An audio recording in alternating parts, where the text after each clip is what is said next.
Hello everyone, welcome back to my channel. ಇವತ್ತು ಸ್ಕಿನ್ಗೆ effective ಆಗಿರುವಂತಹ ಫೇಸ್ ಪ್ಯಾಕ್ ಅನ್ನ ಮಾಡಬೇಕು ಅನ್ಕೊಂಡಿದ್ದೀನಿ. ಈ ಫೇಸ್ ಪ್ಯಾಕ್ಗೆ ನಾನು ಮನೆಯಲ್ಲೇ ಸಿಗುವಂತಹ ಸಿಂಪಲ್ ಆದ ವಸ್ತುಗಳನ್ನ ಬಳಸಿ ಫೇಸ್ ಪ್ಯಾಕ್ ಅನ್ನ ಮಾಡ್ತಾ ಇದ್ದೀನಿ. ಈ ಫೇಸ್ ಪ್ಯಾಕ್ ನ ನಾವು ಯೂಸ್ ಮಾಡೋದ್ರಿಂದ ಸನ್ ಟ್ಯಾನ್ ಆಗಿರ್ಬೋದು, ಡೆಡ್ ಸ್ಕಿನ್ ಆಗಿರ್ಬೋದು, ಅಥವಾ ಡಲ್ನೆಸ್ ಆಗಿರ್ಬೋದು, ನಮ್ಮ ಮುಖದಲ್ಲಿ ಇರುವಂತಹ ಪಿಂಪಲ್ಸ್ ಆಗಿರ್ಬೋದು, ಎಲ್ಲಾನು ಹೋಗುತ್ತೆ. ಈ ಫೇಸ್ ಪ್ಯಾಕ್ ಅನ್ನ ವಾರದಲ್ಲಿ 2 ರಿಂದ 3 ಬಾರಿ ಬಳಸೋದ್ರಿಂದ ನಮ್ಮ ಸ್ಕಿನ್ಗೆ ನೈಸರ್ಗಿಕವಾದ ಗ್ಲೋ ಸಿಗುತ್ತೆ. ಹಾಗಾದ್ರೆ ಬನ್ನಿ ಈ ಫೇಸ್ ಪ್ಯಾಕ್ ಅನ್ನ ಹೇಗೆ ಮಾಡೋದು ನೋಡೋಣ.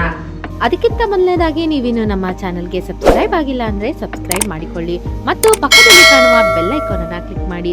ಇದರಿಂದ ಮುಂಬರುವ ನಮ್ಮ ಯಾವುದೇ ವಿಡಿಯೋಗಳನ್ನ ನೀವು ತಕ್ಷಣವೇ ನೋಡಬಹುದು. ನಾನಿಲ್ಲಿ ಈ ಫೇಸ್ ಪ್ಯಾಕ್ ಅನ್ನ ಮಾಡೋದಕ್ಕೆ ಮೊದಲನೇದಾಗಿ ಅಕ್ಕಿ ಹಿಟ್ಟನ್ನ ಬಳಸ್ತಾ ಇದ್ದೀನಿ. ಅಕ್ಕಿ ಹಿಟ್ಟನ್ನ ನಾವು ಉಪಯೋಗ ಮಾಡೋದ್ರಿಂದ ನಮ್ಮ ಚರ್ಮದಲ್ಲಿರುವಂತಹ ಕಪ್ಪು ಬಣ್ಣ ಮತ್ತು ಟ್ಯಾನ್ ಇವೆಲ್ಲವುಗಳನ್ನ ತೆಗೆದುಹಾಕಿ ನೈಸರ್ಗಿಕ ಬ್ರೈಟ್ನೆಸ್ ಅನ್ನ ನಮ್ಮ ಫೇಸ್ಗೆ ಇದು ಕೊಡುತ್ತೆ.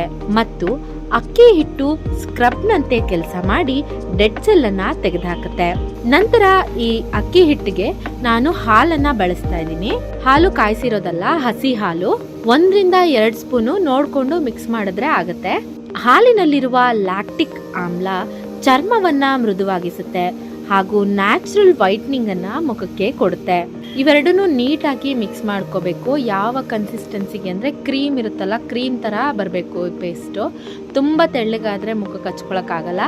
ಸೊ ಕ್ರೀಮ್ ಟೆಕ್ಸ್ಚರ್ ಬರೋವರೆಗೂ ಇದನ್ನು ಮಿಕ್ಸ್ ಮಾಡ್ತಾ ಇರಿ. ಮಿಕ್ಸ್ ಮಾಡಿಬಿಟ್ಟು ಫೇಸ್ಗೆ ಅಪ್ಲೈ ಮಾಡ್ಕೊಬೇಕಾಗತ್ತೆ. ಬೇಕು ಅಂದರೆ ಈ ಫೇಸ್ ಪ್ಯಾಕ್ಗೆ ನೀವು 1 ಚಮಚ ಆಗೋಷ್ಟು ಜೇನುತುಪ್ಪವನ್ನು ಕೂಡ ಬಳಸ್ಕೋಬಹುದು. ಇಲ್ಲವಾದಲ್ಲಿ ಸ್ವಲ್ಪ ನಿಂಬೆ ರಸ ಅಥವಾ ಅರಿಶಿಣವನ್ನ ಕೂಡ ನೀವು ಇಲ್ಲಿ ಹಾಕೊಳ್ಬಹುದು. ನೋಡಿ, ಇದು ಮಿಕ್ಸ್ ಆಗಿದೆ ನೀಟಾಗಿ. ಫೇಸ್ ಪ್ಯಾಕ್ ರೀತಿ ರೆಡಿ ಮಾಡಿದ್ದೀನಿ. ಈ ಕನ್ಸಿಸ್ಟೆನ್ಸಿ ಬರೋವರೆಗೂ ನಾವು ಮಿಕ್ಸ್ ಮಾಡಿದ್ರೆ ಸಾಕಾಗುತ್ತೆ. ಬೇಕು ಅಂದ್ರೆ ತುಂಬಾ ಗಟ್ಟಿ ಅನಿಸ್ತು ಅಂದ್ರೆ ಸ್ವಲ್ಪ ಹಾಲು ಹಾಕೊಂಡು ಮಿಕ್ಸ್ ಮಾಡ್ಕೊಂಡ್ರೆ ಆಗುತ್ತೆ. ಈ ಫೇಸ್ ಪ್ಯಾಕ್ ಅನ್ನ ವಾರಕ್ಕೆ 3 ಬಾರಿ ಹಚ್ಚಿದ್ರೆ ಸಾಕಾಗುತ್ತೆ. ನಿಮ್ಮ ಚರ್ಮದಲ್ಲಿ 7 ದಿನಗಳಲ್ಲೇ ಬದಲಾವಣೆಯನ್ನ ನೀವು ನೋಡ್ಬೋದು. ಈ ಫೇಸ್ ಪ್ಯಾಕ್ ಅನ್ನ ಇವಾಗ ನಾನು ಮುಖಕ್ಕೆ ಅಪ್ಲೈ ಮಾಡಿ ತೋರಿಸ್ತೀನಿ. ಈ ಫೇಸ್ ಪ್ಯಾಕ್ ಅನ್ನ ಅಪ್ಲೈ ಮಾಡೋದಕ್ಕಿಂತ ಮುಂಚೆ ಮುಖನ ನೀಟಾಗಿ ವಾಶ್ ಮಾಡ್ಕೊಬೇಕಾಗುತ್ತೆ.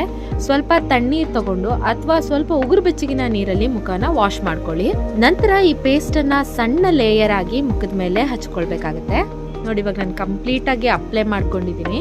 ಯಾವ ರೀತಿ ಕಾಣಿಸ್ತಿದೆ ಅಂತ. 15 ರಿಂದ 20 ನಿಮಿಷ ಈ ಫೇಸ್ ಪ್ಯಾಕನ್ನ ಡ್ರೈ ಆಗಕ್ಕೆ ಬಿಡಬೇಕು. ಒಣಗಿದ ನಂತರ ತಣ್ಣೀರಲ್ಲಿ ಮುಖವನ್ನ ನೀಟಾಗಿ ವಾಶ್ ಮಾಡಬೇಕು. ಸೋಪನ್ನ ಬಳಸೋ ಹಾಗಿಲ್ಲ. ಮುಖವನ್ನ ಬರೀ ನೀರಿನಿಂದ ವಾಶ್ ಮಾಡಬೇಕು. ಇದನ್ನ ಮೃದುವಾದ ಬಟ್ಟೆ ಅಥವಾ ಟವಲಿಂದ ಪ್ರೆಸ್ ಮಾಡಿ ಕ್ಲೀನ್ ಮಾಡಬೇಕು. ಇದರಿಂದ ಡೆಡ್ ಸೆಲ್ಗಳು ಹೋಗಿ ಚರ್ಮ ಇನ್ಸ್ಟೆಂಟ್ ಆಗಿನೇ ಗ್ಲೋ ಆಗುತ್ತೆ.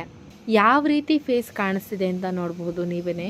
ಬರೀ 7 ದಿನದಲ್ಲೇ ನಮ್ಮ ಮುಖದಲ್ಲಿ ಸಾಕಷ್ಟು ವ್ಯತ್ಯಾಸಗಳನ್ನ ಈ ಫೇಸ್ ಪ್ಯಾಕ್ ಬಳಸೋದ್ರಿಂದ ನಾವು ನೋಡ್ಬೋದು. ನೋಡಿ ಎಷ್ಟು ಬ್ರೈಟ್ ಆಗಿ ಕಾಣಿಸ್ತಿದೆ ಅಂತ. ಹಿಂದೆ ನನ್ನ ವಿಡಿಯೋಗಳಲ್ಲಿ ನನ್ನ ಫೇಸ್ ಇಷ್ಟೊಂದು ಬ್ರೈಟ್ ಆಗಿಲ್ಲ. ನಾನು ಈ ಫೇಸ್ ಪ್ಯಾಕ್ ಅನ್ನ ರೆಗ್ಯುಲರ್ ಆಗಿ ಯೂಸ್ ಮಾಡ್ತಾ ಇದ್ದೀನಿ. ಸೊ 7 ಡೇಸ್ ಅಲ್ಲೇ ಇದು ರಿಸಲ್ಟ್ ಅನ್ನ ಕೊಡುತ್ತೆ.